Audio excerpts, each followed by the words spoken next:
untuk seorang dai, karena ada pendapat dari orang lain, ketika seorang dai menerima rezeki dari orang, itu katanya tidak boleh, karena dai itu berarti sudah menarifkan dirinya. Jadi bagaimana pandangan Ustaz jika seorang dai itu menerima yang diberikan oleh orang yang mengundang dia untuk menyampaikan dakwahnya? Itu dia. Terima kasih Ustaz. Ittabi'u man la yas'alukum alaihi ajra. Ikutilah orang yang tidak mengambil upah. Jadi saya dulu pengajian, datang bapak-bapak nanya, pengajiannya di Riau, angkat tangan dia, Ustaz ada yang mau kutanya. Apa Pak? Dalam surat Yasin kan ada itu, ittabi'u man la yas'alukum alaihi ajra. Ikutilah Nabi Muhammad yang tak ngambil upah. Dia sebetulnya mau nyindir saya, Ustaz ngambil amplop itu sebetulnya. Bukan ini, bapak itu dulu. Kemudian saya minta, saya cerita dulu nih. Kemudian saya minta sama tuan rumah itu, ada pena sama kertas, saya bilang, ada Pak, saya tulislah. Nabi Muhammad SAW perang Badar tahun kedua, mendapat harta rampasan perang namanya ghanimah, la taqillu an 50 alfi dinarin zahabiyin, tak kurang dari 50.000 keping uang dinar. Zaman Nabi tak ada duit kertas, zaman Nabi itu uangnya di dinar. Uang dinar itu satu keping beratnya 4,25 gram. 4,25 gram emas itu kalau sekarang 4 juta sekian, karena 1 gram sekarang sudah 1 juta sekian. Tapi karena kita udah lama kenal, harga lama aja lah, 2 juta aja lah. 50.000 keping kali 2 juta, kalau di total sekarang rupiah berapa dapat Nabi waktu perang Badar tahun kedua itu? 50.000 keping kali 4,25 gram kita hargai 2 juta, 100 miliar. 100 miliar itu berapa persen untuk Nabi?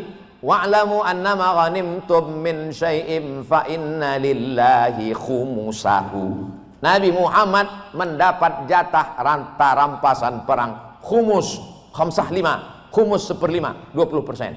20 miliar dari perang Badar.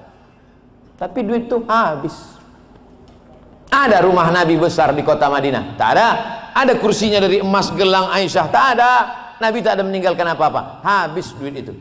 Oleh sebab itu yang tak boleh itu adalah Imam Masjidil Haram, Imam Masjid Nabawi digaji. Dari mana? Dari Baitul Mal. Baitul Mal itu sudah ada sejak zaman Nabi. Untuk menyembah Allah namanya Baitullah, masjid. Untuk gaji imam, gaji khatib, gaji guru agama diambil dari Baitul Mal. Bait rumah, mal harta. Baitul Mal itu diambil dari 7: zakat, wakaf, infak, sedekah, wasiat, hibah, ghanimah. Zakat, wakaf, infak, sedekah, wasiat, hibah, ghanimah. Ditumpuk di Baitul Mal untuk menggaji itu.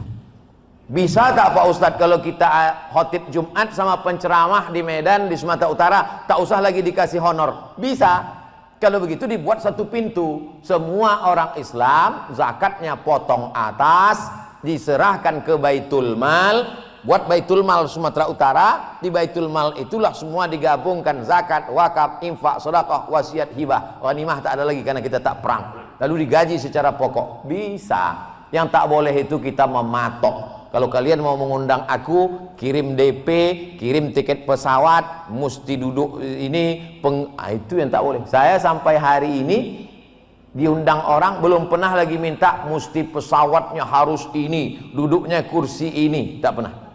Oleh sebab itu sebelum saya patok ini undang-undang lah.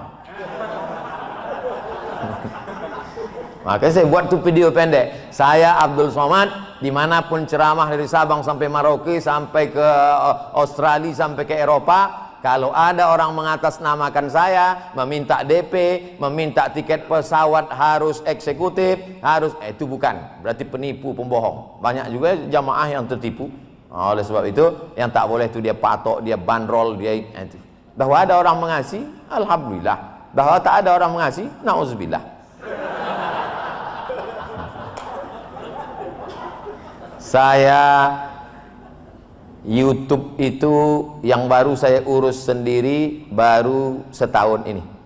Itu totalnya dapat sekitar 400 juta, duitnya habis semua untuk membeli sembako dibagi tiap bulan untuk fakir miskin. Jadi kalau Bapak Ibu mau nonton YouTube pengajian saya, itu sama dengan Bapak Ibu memberi sembako habis. Tak saya ambil duitnya. Tanya tim media, transfer langsung ke yayasan, habis dibagikan ke fakir miskin. Oleh sebab itu, subscribe, like, and share. Apa lagi yang perlu? Tak perlu saya rumah besar, tak perlu ada mobil mewah, tak perlu. Pakaian cukuplah. Ini baju dikasih orang, celana dikasih. Wallahu a'lam. Baik. Baik, pertanyaan kedua, silakan Presiden. Kita batasi sampai 5. Ini yang kedua, nanti kalau ibu 1. Ya, nanti Bapak, sabar ya Pak. Tolong sabar insyaAllah lebar. Assalamualaikum. Waalaikumsalam warahmatullahi wabarakatuh. Assalamualaikum Ustaz. Waalaikumsalam warahmatullahi wabarakatuh. Kami advokat di sini sangat senang Alhamdulillah. antum hadir memberikan usia. Pertanyaan saya, menghadapi akhir zaman, tentunya kita umat Islam punya banyak PR. Begitu banyak yang membenci kita, begitu banyak musuh yang menyerang kita. Apa Ustaz solusinya bagi umat Islam khususnya Indonesia yang merupakan salah satu populasi terbesar muslim di dunia, yang firqah terlalu banyak, kelompok terlalu banyak, seakan kita terpecah, sehingga solusinya bagaimana kita bersatu menghadapi tantangan di akhir zaman. Saya kira itu. Terima kasih. Assalamualaikum warahmatullahi wabarakatuh. Waalaikumsalam warahmatullahi wabarakatuh. Sekarang tak ada lagi PR karena semuanya belajar online, daring. Tapi kita punya beban yang luar biasa. Maka Islam mengajarkan inja'akum fasiqun, kalau datang orang membawa berita macam-macam, fatabayyanu, klarifikasi. Datang orang memfitnah saya macam-macam, saya silaturahim ke kiai-kiai, silaturahim ke kiai fulan, silaturahim. Bahkan tidak hanya silaturahim kepada tokoh-tokoh agama, silaturahim. Dan jamaah itu cerdas. Ketika dituduh saya anti kebinekaan, anti Pancasila, ini kan stigma, melekatkan ini kepada orang supaya orang wah jangan dengar ceramah itu, somat itu mau buat negara Islam itu anti kebinekaan. Tapi jamaah ini cerdas. Belum sempat saya buat video, mereka sendiri yang menyebar video waktu saya menaikkan bendera di kampung suku Terasing Talang Mama. Waktu bendera itu koyak-koyak, kami yang memasang di dinding, kami pula mengajarkan anak-anak itu upacara. Indonesia tanah airku. 5-6 tahun yang lalu waktu kami masuk ke pedalaman, daratnya saja 5 jam naik mobil, tinggalkan mobil tepi sungai, naik ke dalam 7 jam, kami pasang bendera. Tak pernah video itu kami simpan. Tak di mana dapat mereka edit, mereka sebarkan. Masyarakat kita udah cerdas. Bahwa ada haters, ya, sedang Nabi Muhammad aja ada hatersnya. Ada dalam suratnya, surat haters. Mana tuh Pak Ustaz? Tampak ada abilah abi watab. Lalu kemudian yang kedua itu intern. Adapun ekstern yang keluar, kita silaturahim.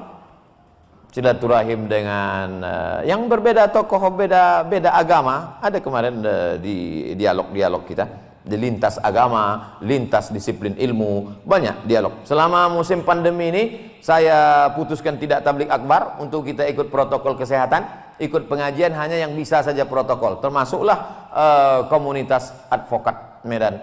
Nah, kini bisa. Kenapa? Karena semuanya patuh. Belum masuk itu ditembak duluan, pang 36 masuk.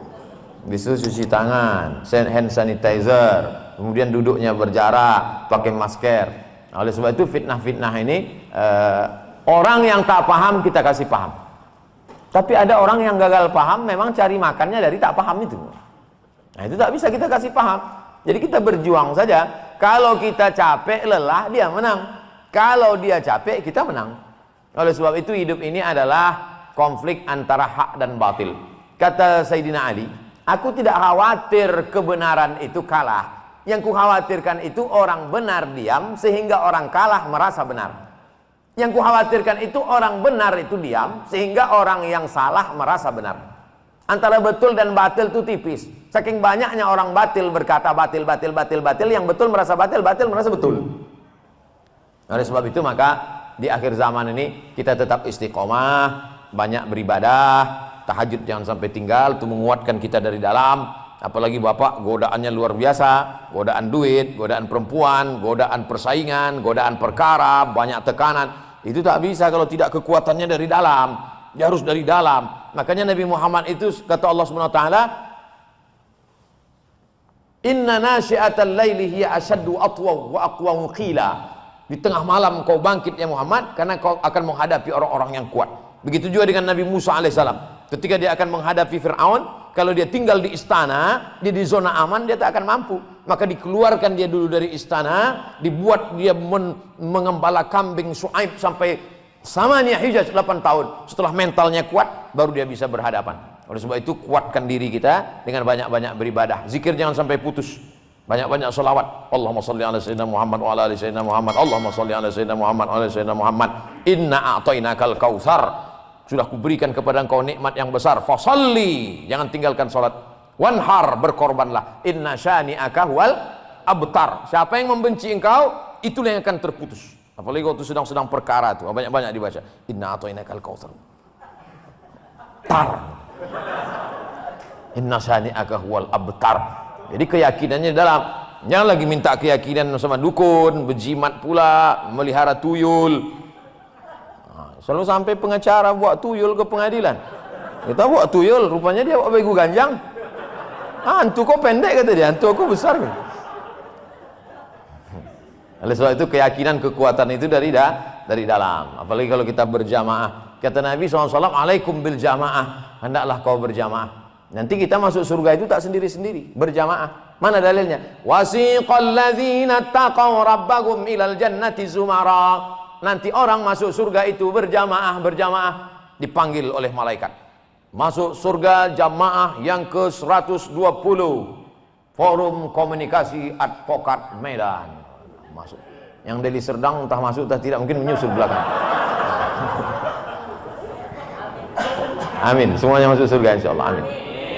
Bukan kata saya, kata Nabi, man qala la ilaha illallah Muhammadur Rasulullah dakhalal jannah. Siapa yang mengucapkan la ilaha illallah Muhammadur Rasulullah pasti masuk surga. Ada pula orang, Pak Ustadz, nanti kalau aku masuk neraka tolong cari aku ya. Kau pede kali masuk neraka. Kita mesti pede masuk surga. Wallahu a'lam.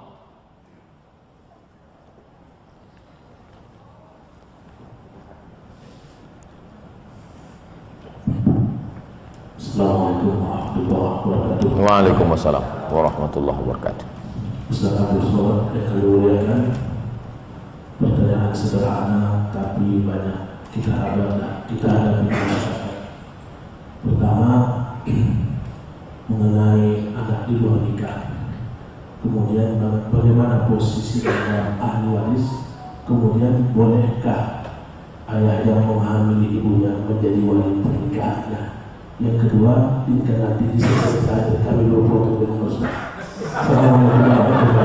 Waalaikumsalam warahmatullahi wabarakatuh.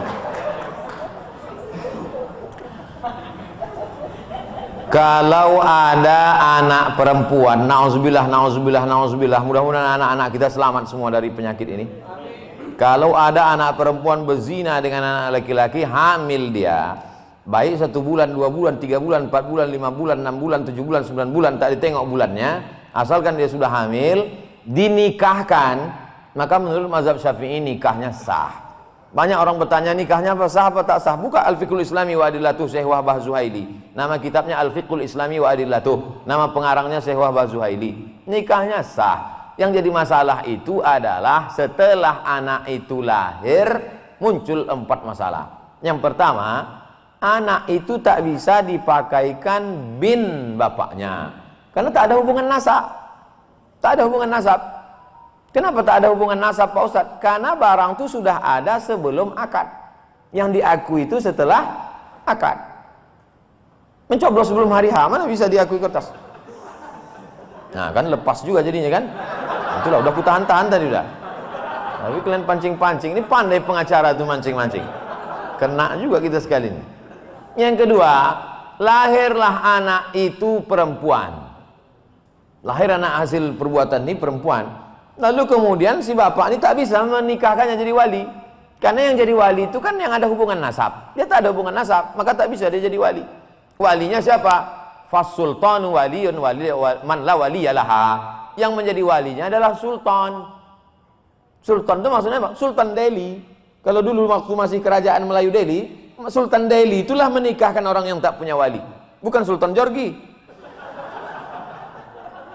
Tapi karena kita tak lagi tinggal di negara kesultanan, maka dulu janji sama Presiden Soekarno, dibuatlah namanya Departemen Agama, yang sekarang menyebutnya Kementerian Agama. Itu pengganti sultan dalam urusan agama. Makanya Pak Kua itu, Pak Kua tak ada perempuan, Bu Kua.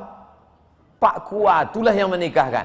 Aku nikahkan engkau dengan mahar sebentuk cincin. Karena Kua itu berfungsi sebagai sultan, man la waliyalaha. Yang ketiga, meninggal si bapak ini, anak itu tak dapat warisan karena mereka tak ada hubungan nasab.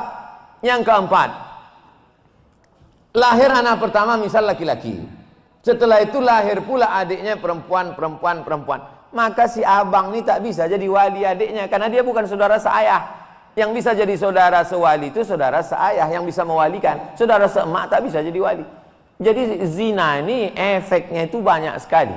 Oleh sebab itu saya sampaikan ke jamaah, kalau dulu pernah bersalah 20-25 tahun yang lalu, jangan buat kesalahan lagi. Jangan kau akadkan, mengakulah ke Pak Kua, bilang Pak Kua, nanti anakku ini tak bisa kualikan Pak Kua. Nanti pada hari pernikahannya itu aku pura-pura mencret nanti Pak Kua. Kata Pak Kua, bukan cuma kau, rata-rata begitu orang nih, kata dia. Udah tahu aku itu udah semua, udah cincailah tuh, aku nanti nikahkan, selesai itu. Asal kau tambah aja lah bayaran nih, kata dia. Pak Kua. Oleh sebab itu jangan lagi diulangi kesalahan. Karena nikah itulah nikah illa biwaliyin, tidak sah nikah kecuali dengan wali wa syahidai adlin dan saksi yang adil. Itulah yang saya pahami, itulah yang saya pelajari, itu yang saya sampaikan. Kalau ada pula ustadz yang berani menyampaikan, ajra'uhum lil fatwa ajra'uhum lin nar. Orang paling berani berfatwa, itulah orang paling berani masuk neraka. Saya banyak cakap saya itu orang tersinggung perasaan, tak senang dia, apa boleh buat? Saya menyampaikan aja. Mau dia, alhamdulillah. Tak mau dia, tak diundangnya sekali lagi. Itu saja, di mana-mana begitu. Banyak orang, Ustaz Somad itu saya diundang lagi. Masalah aja itu. Orang sama saya ini banyak benci tapi rindu. Demikian. Tentang masalah foto tadi, nanti saya duduk di sini dengan bapak-bapak ketua, kemudian ada mungkin di ini, lalu di belakang ada, depan ada, tetap kita jaga supaya tak jadi fitnah. Karena tidak nanti Abdul Somad menebarkan ini supaya ditangkap polisi pula. Tapi saya tak apalah ngeri-ngeri kali karena banyak pengacara kan. Wallahu a'lam. Ibu-ibu mewakili? Cocok. Ya, silakan.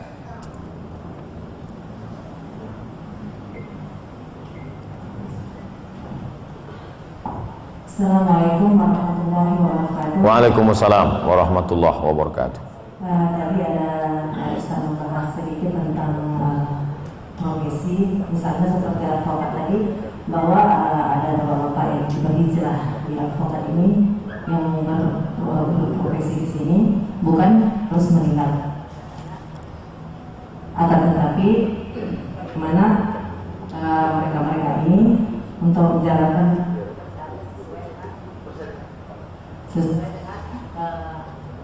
peraturan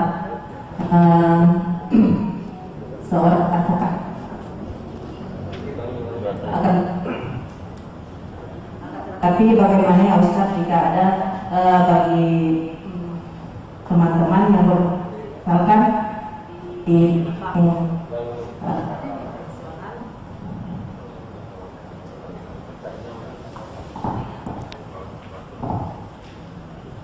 ada beberapa kawan saya yang berprofesi di bank konvensional yang dia sudah mulai berhijrah, akan tetapi masih takut untuk meninggalkan pekerjaan karena masih ada keraguan tentang rezeki ke depannya di Ustaz. Nah ini mungkin ada solusi dari Ustaz bagaimana bagi kawan-kawan karyawan, karena berpikir saya hanya mengambil gaji sesuai dengan gaji yang menurut bagi saya gitu, tapi bukan mengambil riba gitu kan. Tetapi ada juga yang berpendapat bahwa gaji yang didapat itu ya dari penghasilan dari bank tersebut gitu. Nah ini bagaimana ya Ustaz solusinya? Terima kasih. Assalamualaikum warahmatullahi wabarakatuh. Waalaikumsalam warahmatullahi wabarakatuh. La'anallahu akilar riba, Allah melaknat orang yang makan riba.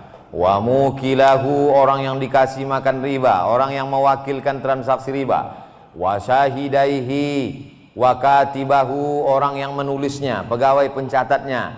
Wa syahidaihi, dua saksinya. Kulluhum sawa, semuanya sama. Hadis Nabi. Oleh sebab itu maka dia hijrah ke bank syariah. Simpelnya begini. Saya mau beli mobil 200 juta misal. Assalamualaikum Pak. Waalaikumsalam. Saya mau minjam duit 200 juta, kasih, bayar 250. Yang 50 itu riba. Duit pinjam duit riba. Kenapa ketika di bank syariah dia menjadi halal Pak Ustadz? Nih, orang yang berpikiran simpel yang tak paham, di sini letaknya. Assalamualaikum bank syariah. Waalaikumsalam. Saya mau pinjam duit 200 juta. Kata bank syariah, tak boleh kami ngasih duit, karena duit dengan duit riba, haram. Bapak 200 juta ini untuk apa? Untuk beli mobil. Maka bank syariah membeli mobil itu secara cash. Bank syariah membeli mobil itu ke dealer secara cash. Setelah itu dijualnya mobil itu ke saya secara angsuran. Maka akadnya uang dengan uang atau uang dengan barang? Uang dengan barang. Sudah saya tulis itu di Google. Tulis di Google. Cuman masalahnya tak pula bisa handphone ini dari tadi. Iya, gangguan itu dari Pekanbaru kebakaran. Nanti tulis di Google Somat Moroko, Moroko MOROCCO. Moroko itu tempat saya kuliah dulu. Karena kalau dibuat somat aja banyak kali somat di Indonesia nih. SOMADMOROCCO spasi kredit. SOMADMOROCCO spasi kredit. Situ saya jelaskan ada 3-4 fatwa. Uang dengan uang riba, uang dengan barang tak riba. Nah, jadi kalau ada orang bertanya, kenapa? Kan sama-sama bayarnya lebih juga. Di sini transaksinya uang dengan uang. Di sini uang dengan barang. Apa bedanya uang dengan uang, uang dengan barang? Dalam Islam orang dianjurkan untuk terus berinvestasi. Duit itu tak boleh disimpan. Dalam Islam duit itu sama macam sumur. Sumur itu kalau airnya disimpan bau dia, berminyak. Tapi kalau airnya dikuras terus mengalir. Makanya orang yang punya duit dia tidak menyimpan duit, tapi diinvestasikannya dalam bentuk usaha, mudharabah, murabahah, bagi hasil. Nah, begitu simpelnya begitu. Jadi tidak bisa orang mengatakan, ah ini kan kerja saya profesionalisme sajalah. Tidak, karena 4 itu kena. Yang makan riba, yang dikasih makan, yang menjadi saksi, yang mencatat. Ah Ustaz Somad itu ceramah aja. Buktinya dia diceramah juga tuh di bank-bank konvensional. Kalau saya ceramah di bank konvensional, amplopnya itu saya tulis di situ, bank konvensional. Tak saya ambil duitnya. Duitnya itu saya serahkan untuk beli beras. Seumur-umur saya ceramah tak pernah saya ambil duit dari bank konvensional. Beli beras sembako bagi. Tulis tuh, semua balik itu tulis. Kalau dia transfer saya tulis. Tengok berapa dia transfer, sekian, tulis. Nah, ini. Pernah saya ceramah dikasih kue kotak. Waktu itu sedang puasa, sore jam 5. Ceramah jam 5 kasih kue kotak. Pas mau saya makan, pas mau buka puasa, aku ambil kue kotak. Ustaz Somad bawa kue kotak. Saya bawa kue kotak ini. Maksud saya mau saya kasih nanti ke anak-anak yang ada jual koran di lampu merah. Pas sore itu tak ada satu pun jual koran. Macam tahu pula mereka saya bawa kue riba. Salat maghrib saya ceramah. Habis salat maghrib langsung isya. Habis isya tanya jawab. Pulang saya bawa kue itu tetap. Sampai akhirnya berhenti saya mau makan di pinggir jalan. Pas mau berhenti mau makan, nampak saya lah tukang kuaci. Saya tanya, Bapak tinggal di mana? Saya tinggal di Jalan Paus, simpang Jalan Nangka di Pekanbaru. Apa kerja? Jual kuaci. Ada laku? Ada. Tak jadi saya makan, saya antar dia ke situ, saya kasih kue itu sama dia. Boleh memberikan riba itu kepada orang untuk kepentingan orang banyak. Jadi kalau ada bapak duit simpanan di bank konvensional sebanyak 1 miliar ada bunganya, itu boleh kita kasihkan ke fakir miskin, anak yatim untuk masalih ammah, kepentingan umum. Begitu juga dengan bank syariah, kalau kita terlambat bayar itu ada dendanya. Apa bedanya dengan di konvensional? Kalau di bank syariah dendanya itu dikumpulkan, diberikan untuk kepentingan orang banyak. Kepentingan orang banyak itu pondok pesantren, masjid, anak yatim, fakir miskin, duafa, orang jompo. Bukan dinikmati. Kalau dinikmati rentenir, sama dengan membungakan duit, membungakan uang.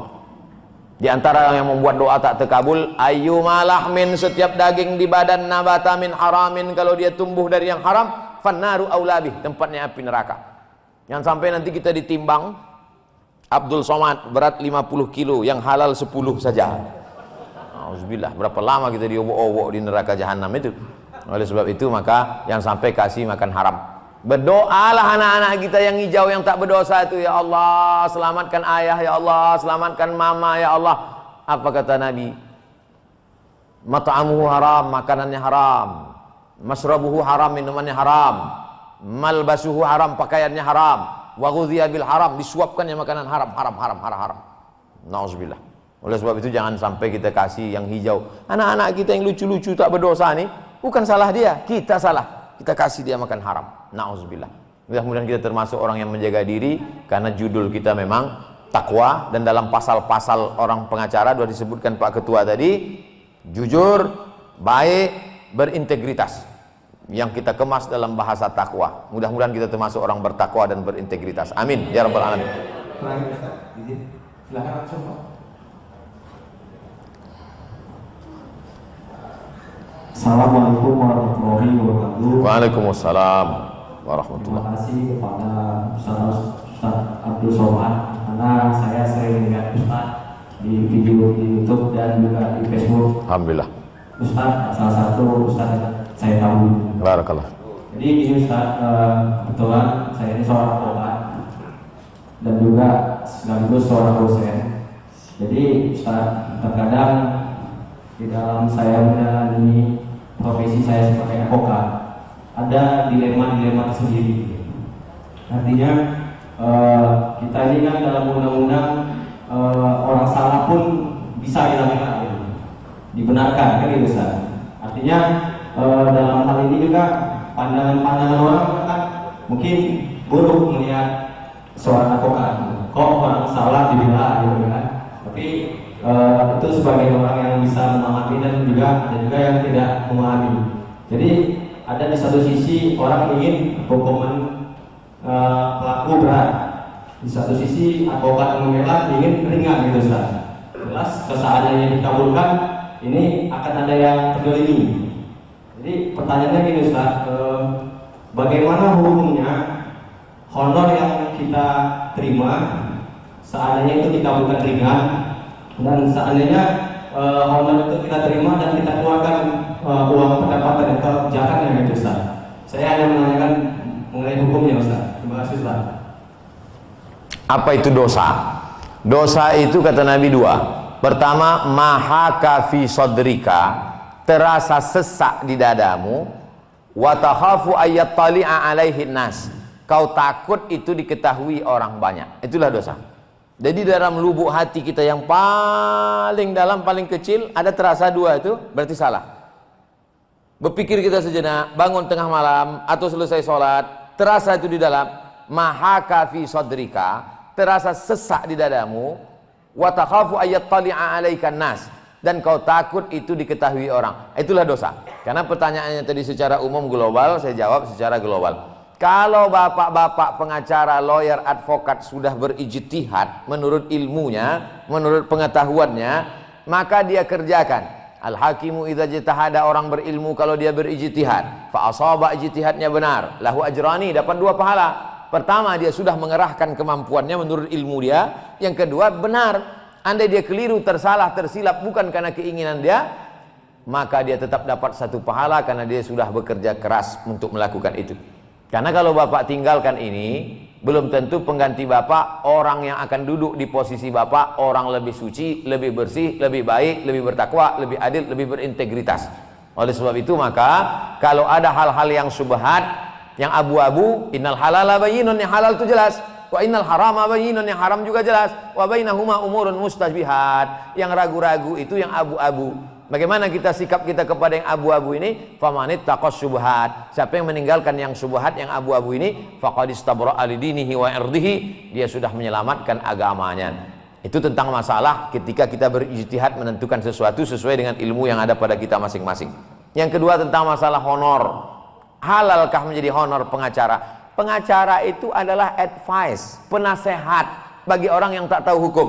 Secara hukum ini begini Pak, ini begini menurut pasal ini, menurut undang-undang tahun segini, begini dia. Bukan menghalalkan yang haram, mengharamkan yang halal. Masalah jasa dalam Islam itu, jasa itu ada. Contoh, Abu Bakar Siddiq beserta sahabat Nabi pindah ke kota Madinah Al-Munawwarah. Ali bin Abi Thalib mengambil upah menimba air di rumah orang Yahudi, bukan orang Islam. Dilaporkan ke Nabi, ya Rasulullah, itu Sayyidina Ali menimba air di rumah orang Yahudi. Kata Nabi, tak apa-apa, boleh. Itulah dalil boleh bekerja di tempat orang non-muslim selama tidak terkait dengan makanan haram, benda haram, perbuatan haram. Jasa. Begitu juga ketika Nabi pindah itu, ada guide penunjuk jalan. Karena mereka waktu pindah dari kota Makkah ke Madinah itu, ada guide penunjuk jalan. Ini cerita tentang jasa. Namanya Abdullah bin Uraiqid. Itu dibayar upahnya oleh Abu Bakar Siddiq. Biaya hijrah itu ditanggung oleh Abu Bakar. Itu dalil bahwa jasa itu boleh. Dalam perjalanan dakwah Islam itu ada penunjuk jalan, ada pengutip zakat. Itu semuanya adalah jasa. Begitu juga ketika Nabi membebaskan orang yang mampu mengajar 10 anak tulis baca, itu dibebaskan, tak dikutip duit. Itu juga jasa. Jadi dalam Islam jual beli, bayar orang jasanya, lelahnya, itu dibenarkan selama perbuatannya itu tidak menghalalkan yang haram, mengharamkan yang halal. Demikian. Wallahu a'lam bishawab. Di akhir majelis mari kita berdoa kepada Allah. Banyak silap salah kita beristighfar. Astaghfirullahalazim.